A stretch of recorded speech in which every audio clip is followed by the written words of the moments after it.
چلے بھی آؤ کہ گلشن کا کاروبار چلے۔ معزز دوستو، آج ہم آپ کو مایہ ناز شاعر فیض احمد فیض اور مجسٹریٹ صاحب کا قصہ سنائیں گے۔ اس قصے کو مکمل سنیے گا، انشاءاللہ آپ کو ویڈیو اچھی لگے گی اور قصے کا بھی مزہ آئے گا۔ برِ صغیر کی تقسیم سے پہلے کا ذکر ہے۔ اردو کے مایہ ناز شاعر فیض احمد فیض نے اپنے گھر میں ریڈیو تو رکھ لیا تھا، مگر نہ اس کا لائسنس بنوایا تھا، نہ فیس ادا کی تھی۔ اس الزام کے تحت انہیں سول عدالت میں طلب کر لیا گیا۔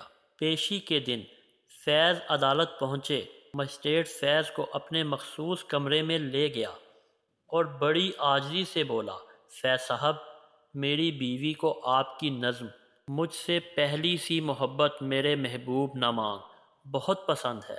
وہ مجھے بار بار طعنے دیتی ہے کہ تم دو دمڑی کے مجسٹریٹ معلوم ہوتے ہو، کیونکہ ہمیں شاعر سے اس کی ایک نظم بھی نہیں سنوا سکتے۔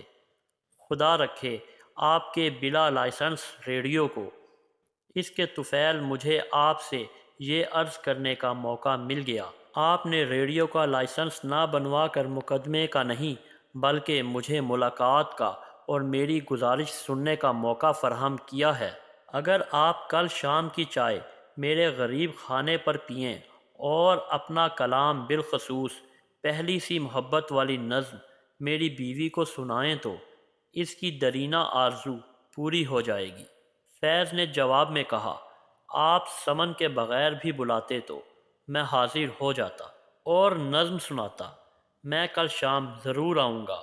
اس کے بعد فیض نے مجسٹریٹ سے پوچھا، محض بے پرواہی میں مجھ سے جو جرم سرزد ہوا ہے، آپ نے اس کی کیا سزا تجویز کی ہے؟ مجسٹریٹ نے جواب دیا، فیض صاحب، ماضی میں اگر آپ نے اس کے علاوہ بھی کچھ جرم کیے ہیں تو ان سب کی معافی کے لیے یہ ایک نظم ہی کافی ہے۔ ریڈیو لائسنس بنوا لیجئے، بس یہی آپ کی سزا ہے۔